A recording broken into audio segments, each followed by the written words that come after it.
work in other genres as well? Prose, fiction?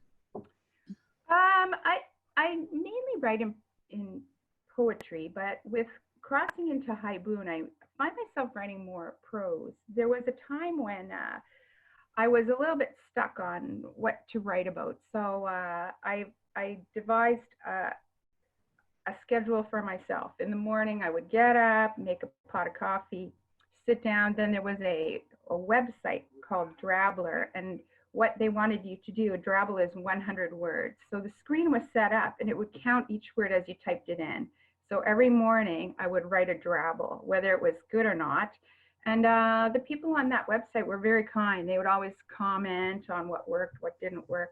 And so it often felt kind of like almost like a joke where you put the story and then you had this strong punchline, and the punchline always kind of came back to the title. And so then that just reinforced writing haibun. So Dorothy, selecting a specific style of poetry such as haibun, which is a combination of prose and haiku, presents a certain challenge of adapting one's ideas to a form. What drew you to that style?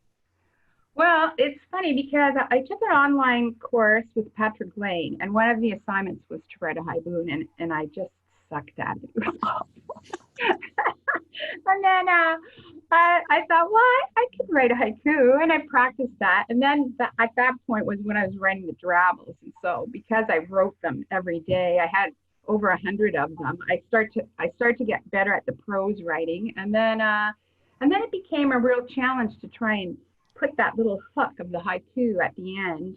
I kind of see it like a triangle. So you've got the title, you've got the prose, and you've got the haiku, and they all have to link together somehow without actually repeating themselves. So it's a kind of a puzzle that you solve for yourself, I guess. That's the challenge.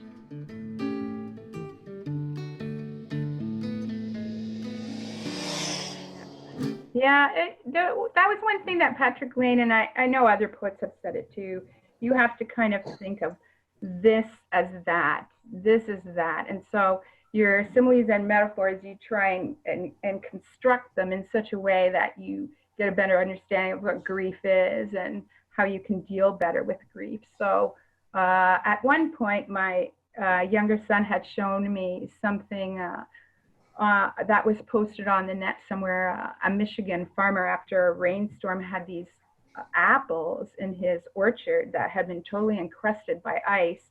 And then as it warmed up a little bit, the apples inside started to soften, and then they fell out. And so these crystal apples were still hanging there. And so I use that as one of the metaphors of what grief is, so that you're whole, but you're hollow. And so even though there's that kind of crystalline kind of beauty to all of it, there's that feeling of emptiness.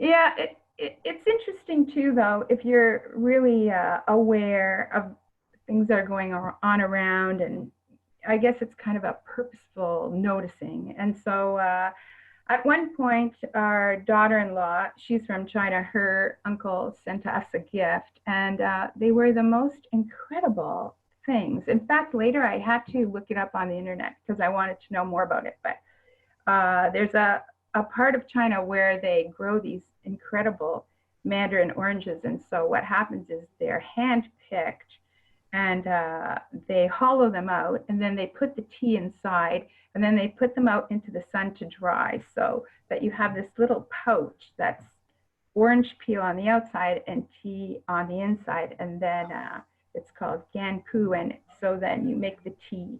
And so again, there was this image of something that had been hollowed out, but here it was filled. So again.